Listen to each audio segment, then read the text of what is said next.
नमस्कार. सकाळच्या घाई गडबडीमध्ये मुलांच्या डब्यासाठी किंवा नाश्त्यासाठी आज आपण अगदी झटपट तयार होणारे पौष्टिक असे ज्वारीच्या पिठाचे अप्पे तयार करणार आहोत. हे अप्पे बनवायला अजिबात वेळ लागत नाही. अगदी फटाफट बनवून तयार होतात. तुम्ही हे गरमागरम अप्पे खोबऱ्याच्या चटणीसोबत, दह्यासोबत किंवा टोमॅटो केचपसोबत खाऊ शकतात. खूप छान लागतात.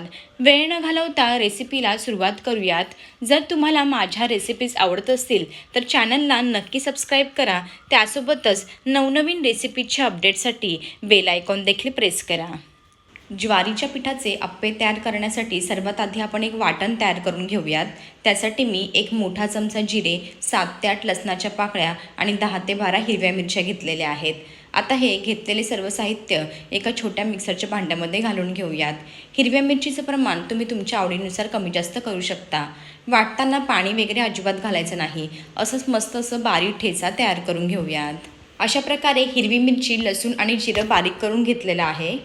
आता एका मिक्सिंग बाउलमध्ये 1 वाटी स्वच्छ चाळून घेतलेलं ज्वारीचं पीठ काढून घेऊयात. रोजच्या भाकरीसाठी जे ज्वारीचं पीठ वापरतो तेच पीठ मी या ठिकाणी घेतलेलं आहे. मोठे 2 चमचे बेसन पीठ घालायचं आहे. मोठे 2 चमचे रवा घालायचा आहे. मी या ठिकाणी जाडच रवा वापरत आहे. जाड किंवा बारीक कोणताही रवा चालेल. जो तुमच्याकडे अवेलेबल असेल तोच रवा तुम्ही वापरू शकता. छोटा अर्धा चमचा हळदी पावडर घालायची आहे. लगेचच पाव चमचा हिंग देखील घालून घेऊयात. आता मोठे 2 चमचे पांढरे तीळ घालायचे आहेत. त्यामुळे अप्पे अजूनच पौष्टिक तयार होतील. सुरुवातीला आपण हिरवी मिरची, जिरं आणि लसणाचं जे वाटण तयार करून घेतलं होतं ते सर्व वाटण देखील मिक्सिंग बाउलमध्ये घालून घेऊयात. आता चवीनुसार मीठ देखील घालायचं आहे. हे घातलेले सर्व जिन्नस व्यवस्थित मिक्स करून घेऊयात, एकजीव करून घेऊयात. या प्रकारे सर्व साहित्य व्यवस्थित मिक्स करून घेतलेलं आहे. आता मोठे 2 चमचे दही घालायचं आहे. असं थोडंसं दही घातल्यामुळे अप्पे चवीला अजूनच चविष्ट होतात. जर तुमच्याकडे दही नसेल तर तुम्ही या ठिकाणी अर्धा चमचा लिंबाचा रससुद्धा ॲड करू शकता. आता मी या ठिकाणी एक मध्यम आकाराचा टोमॅटो, कांदा आणि थोडी मुठभर कोथिंबीर एकदम बारीक चिरून घेतलेली आहे. आता हे कापून घेतलेला टोमॅटो, कांदा आणि कोथिंबीर घालून घ्यायची आहे. भरपूर सारा तुम्ही या ठिकाणी वेगवेगळ्या प्रकारच्या भाज्या ॲड करू शकता. तुम्हाला आवडत असेल तर तुम्ही किसलेलं गाजरसुद्धा ह्यामध्ये घालू शकता. आता कापून घेतलेले सर्व साहित्य व्यवस्थित पिठामध्ये मिक्स करून घ्यायचं आहे. आता लागेल तसं अगदी थोडं थोडं पाणी घालून मस्त असं बॅटर तयार करून घ्यायचं आहे. मिक्सरच्या भांड्यामध्ये थोडंसं वाटण राहिलेलं होतं त्यामध्येच मी पाणी घातलं जेणेकरून वाटण व्यवस्थित धुवून निघेल.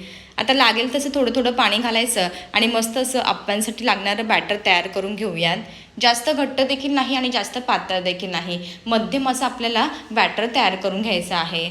बॅटर तयार करत असताना गुठळ्या राहू द्यायच्या नाही. काही गुठळ्या तयार झाल्या असतील तर त्या चमच्याच्या मदतीने फोडून घ्यायच्या आहेत.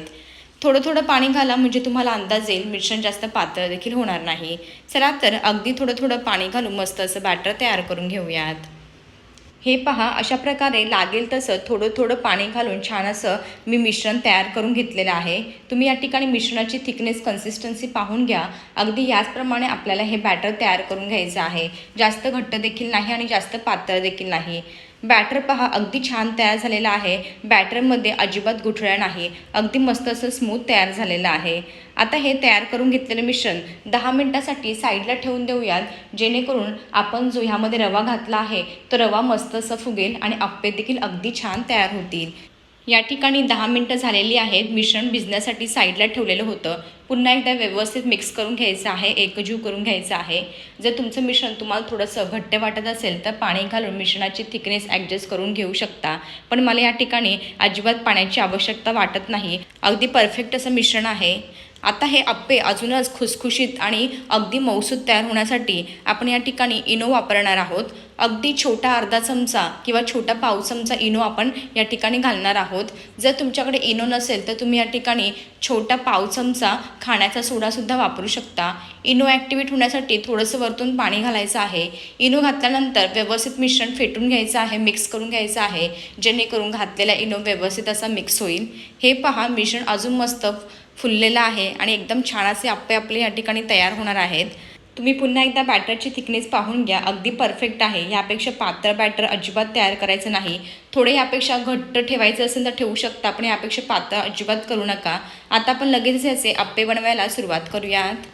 आता सुरुवातीला गॅसवरती अप्पे पात्र गरम करायला ठेवलेलं आहे. प्रत्येक अप्पे पात्राच्या खणामध्ये थोडं आधी तेल घालून घ्यायचं आहे. हे पहा या पद्धतीने. आता हे अप्पे पात्र चांगलं गरम झालेलं आहे. आता प्रत्येक खणामध्ये एक चमचा हे तयार केलेलं बॅटर घालून घ्यायचं आहे. हे पहा मी व्हिडिओमध्ये दाखवते त्याप्रमाणे मस्त असे आपले या ठिकाणी अप्पे तयार होणार आहेत. हे अप्पे बनवायला फार सोपे आहेत, अगदी झटपट बनवून तयार होतात. कधी नाश्त्याला बनवायला काही सुचत नसेल तर आपल्या घरी सर्वांच्या घरात भाकरीसाठी ज्वारीचं पीठ अवेलेबल असतं. तुम्ही हे पीठ वापरून अगदी झटपट असे अप्पे तयार करून मुलांना गरमागरम नाश्त्यासाठी देऊ शकता. अशा प्रकारे प्रत्येक खणामध्ये तयार करून घेतलेले एक पळी मिश्रण घालून घेतलेले आहे. आता गॅसची फ्लेम मध्यम ते मंद ठेवायची आहे आणि अंदाज घेत मस्त असे अप्पे आपल्याला भाजून घ्यायचे आहेत. आता थोडंसं वरतून तेल घालायचं आहे, झाकण ठेवायचं आहे. झाकण ठेवून मस्त असे मंद ते मध्यम आचेवरती खालच्या बाजूने अप्पे खरपूस भाजून घेऊयात. या ठिकाणी 5 मिनिटं झालेली आहे. अंदाज घेत मध्यम ते मंद आचेवरती मी अप्पे खालच्या बाजूने मस्त असे भाजून घेतलेले आहेत. तुम्ही या ठिकाणी पाहू शकता अप्पे आपले वरच्या बाजूने अगदी मस्त असे टम्म फुगलेले आहेत आणि हलकीशी जाळी देखील आलेली आहे. आता मी व्हिडिओमध्ये दाखवते त्याप्रमाणे चमच्याच्या मदतीने अप्प्यांची बाजू बदली करून घ्यायची आहे. खालच्या बाजूने अप्पे पहा अगदी मस्त असे खरपूस भाजलेले आहेत. रंग देखील अगदी सुरेख आलेला आहे. त्यामुळे लक्षात ठेवा, अप्पे भाजताना अजिबात घाई करायची नाही. मोठ्या आचेवरती भाजायचे नाहीत, नाहीतर ते बाहेरून जळतात आणि आतमधून कच्चेच राहतात. त्यामुळे मध्यम ते मंद आचेवरती मस्त असे खरपूस भाजून घ्या. चला तर याच पद्धतीने चमच्याच्या मदतीने सर्व अप्प्यांची बाजू बदली करून घेऊयात. हे पहा अशा प्रकारे सर्व अप्प्यांची बाजू आपण बदली करून घेतलेली आहे. आता याच पद्धतीने मध्यम ते मंद आचेवरती दुसऱ्या बाजूने देखील अप्पे खरपूस भाजून घेऊयात. या ठिकाणी 2 ते 3 मिनिटं झालेली आहे. मध्यम ते मंद आचेवरती दुसऱ्या बाजूने देखील मी अप्पे मस्त असे खरपूस भाजून घेतलेले आहेत. हे पहा अगदी खालच्या बाजूने देखील मस्त असे भाजून तयार आहे. अगदी याच पद्धतीने भाजून घ्यायचे आहे, तेव्हाच तुमचे अप्पे चवीला खूप चविष्ट लागणार आहे.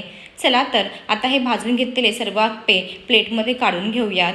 एकदम फटाफट तयार होणारा नाश्ता आहे. चवीला खूप चविष्ट लागतो. चटणीसोबत किंवा दह्यासोबत खाऊ शकता. गरमागरम अतिशय भारी हे अप्पे लागतात.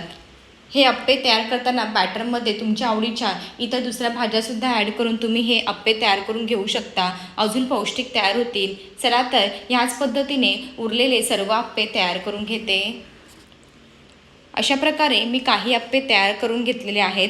मस्त असे टम्म फुगलेले आहेत आणि अगदी मऊसूत आणि लुसलुशीत तयार झालेले आहेत.